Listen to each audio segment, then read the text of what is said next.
We provide you the platform to turn your dreams into reality. Give wings to your aspirations with KR Mangalam University. Jammu Kashmir के कई इलाकों में फिर सुबह से गोलीबारी किस तरह से हुई है, ये जानकारी मिल रही है। श्रीनगर, जम्मू, राजौरी और पुंछ में भारी गोलाबारी की गई है। श्रीनगर में भी एक के बाद एक कई धमाके हुए हैं, जिस तरह से हमें जानकारी मिल रही है। हमारे सहयोगी खुद उस जगह पर मौजूद है और उन्होंने हमें बताया, उन्होंने हमें दिखाई तस्वीर कि किस तरह से एक के बाद एक यहाँ पर धमाके हो रहे हैं। मधुरेंद्र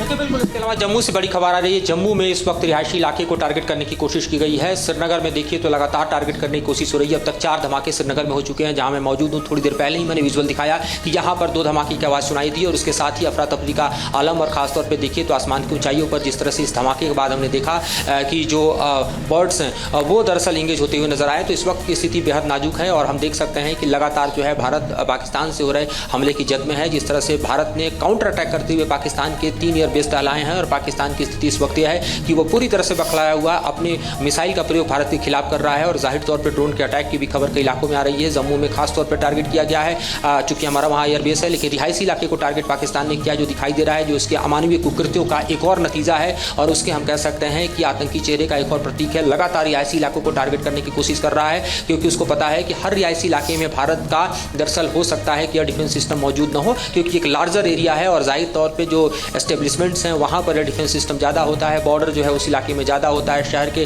तमाम ऐसे इलाके हैं जो आउटस्कर्ट्स हो सकते हैं, वहाँ पर हो सकता है कि उसका रेंज कम हो। तो पाकिस्तान ये कोशिश कर रहा है कि सिविलियन पॉपुलेशन को किस तरह से इंगेज किया जाए भारत में, और खासतौर पर सिविलियन इलाके को कैसे टारगेट किया जाए। तो ये उसके हम कह सकते हैं कि आर्मी की नहीं बल्कि आतंक की नीति है, जिसको इंप्लीमेंट करने की कोशिश इस एस्केलेशन के दौरान, इस टेंशन के दौरान वो करने की कोशिश कर रहा है। भारत की कार्रवाई पूरी तरह से जारी है। भारत जो है पूरी तरह से एक्शन में है, जाहिर तौर पर अपनी संप्रभुता की रक्षा करने के लिए, दुश्मन को जवाब देने के लिए। और निश्चित तौर पर जहाँ से एस्केलेट कर रहा है पाकिस्तान, उन जगहों को सीधे सीधे टारगेट करते हुए, दहलाते हुए भारत दिखाई दे रहा है, जिससे समूचा रावलपिंडी आप देखिए और लाहौर से लेकर अब इस्लामाबाद तक इस वक्त हम कह सकते हैं कि पूरी बदहवासी की स्थिति में दिखाई दे रहा है। लेकिन अब थोड़ा इंतजार हम भारतीय प्रेस कॉन्फ्रेंस का भी कर रहे हैं, जिसमें और डिटेल जो है आना बाकी है, जिसमें आर्मी की तरफ से ऑफिशियली बताया जाएगा कि किस तरह से पाकिस्तान ने एस्केलेट किया और क्या क्या जवाब भारत की तरफ से दिया जा रहा है। तो ये इस वक्त की मौजूदा स्थिति है जिस पर हमारी नज़र बनी हुई है। इवॉल्विंग सिचुएशन है और कह सकते हैं कि हालात बेहद नाजुक हैं। जो ब्रीफिंग 5:45 पर होने वाली थी वो अब 10 बजे होगी, ये जानकारी निकलकर सामने आ रही है। ब्रीफिंग के टाइम को बढ़ा दिया गया है, ये जानकारी निकलकर सामने आ रही है। अब थोड़ा और इंतजार ज़्यादा करना पड़ेगा। 10 बजे अब ब्रीफिंग होगी आर्मी की। मैं जानकारी दूं लोगों को, जिस ब्रीफिंग का इंतजार हो रहा था कि वो 5:45 में होगी, अभी अभी जानकारी मिल रही है कि 10 बजे होगी। 10 बजे होगी ये जानकारी इस वक्त मिल रही है। प्रेस ब्रीफिंग क्या कुछ सेना द्वारा कहा जाता है, इसका अभी थोड़ा सा इंतजार हमें करना होगा। ऑफिशियल जो भी जानकारी है, हमारे सहयोगी मोहित बख्शी भी इस वक्त हमारे साथ जुड़ चुके हैं। मोहित, क्या इस वक्त अपडेट्स या क्या फ्रेश इनपुट्स इस वक्त आप तक पहुंच रहे हैं?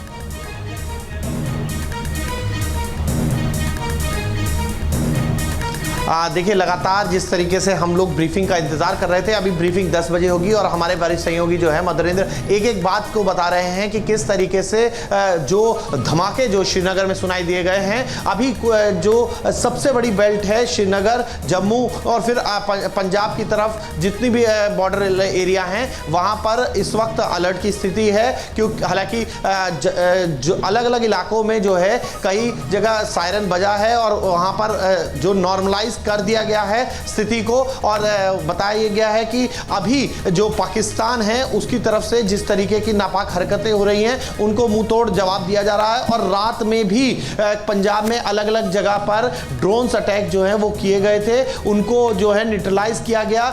खासकर अगर हम बात करें अमृतसर की, पठानकोट की और उसके अलावा फाजिलका की, उसके अलावा हम बात करें तो जो खेमकरण सा है उस तरफ कई जगह हुआ था इस तरीके से। लगभग 26 जगहें हैं जहां पर पाकिस्तान अपनी नापाक हरकतें कर रहा है। उन 26 जगहों पर किस तरीके से भारत ने जवाब दिया है, इसका खुलासा 10 बजे के करीब होगा। पाकिस्तान अपना प्रोपेगेंडा लगातार फैला रहा है, झूठ की फैक्ट्री बना पाकिस्तान जो है वो फिर नई नई बातें सामने लेकर आ रहा है। लेकिन अभी उन तमाम बातों का जवाब जो है 10 बजे की प्रेस कॉन्फ्रेंस में हिमानी मिलने वाला है। बिल्कुल, आपने ठीक कहा मोहित, और यही झूठ तो है जिसके बिना पर वो IMF से 8,000 करोड़ रुपए का फंड दोबारा लेने में कामयाब हो जाता है।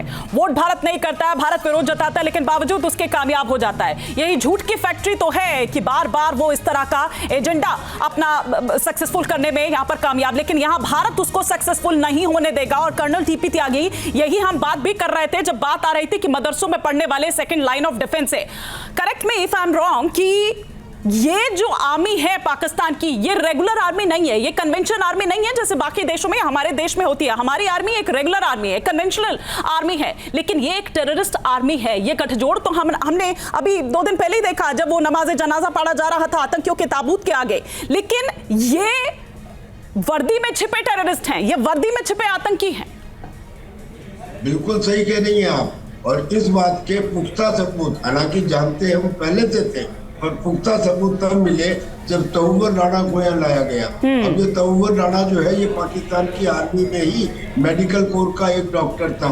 फिर जो मेजर अली थे, जो मेजर इकबाल थे, ये 26/11 के अटैक में थे और आर्मी का हिस्सा थे। और फिर ये जो हाशिम मूसा है, ये उसका एक पैरा कमांडो था आर्मी का। तो ये आर्मी के लोग ये जो है असलियत में इन्हीं को आतंकी के रूप में इस्तेमाल किया जाता है। आज दुनिया को मालूम है कि जो पहलगांव का घटना का षड्यंत्र रचा गया, वो पाकिस्तान के खुद आर्मी के चीफ द्वारा रचा गया। तो इसमें अब कोई शक नहीं है कि पाकिस्तान की आर्मी एक नॉर्मल आर्मी की तरह आर्मी नहीं है, बल्कि एक आतंकवाद को सपोर्ट करने वाली और आतंकवाद में लिप्त आर्मी है, और प्लस एक बिजनेसमैन आर्मी है। हमने किसी दूसरे देश में आर्मी को नहीं देखा कि वो सीमेंट की फैक्ट्री चलाएगी या बिस्कुट की फैक्ट्री चलाएगी या बिजली का डिस्ट्रीब्यूशन करेगी। न्यूज नेशन अब व्हाट्सएप पर खबरों के ताजा अपडेट के लिए न्यूज नेशन के इस QR कोड को स्कैन करें।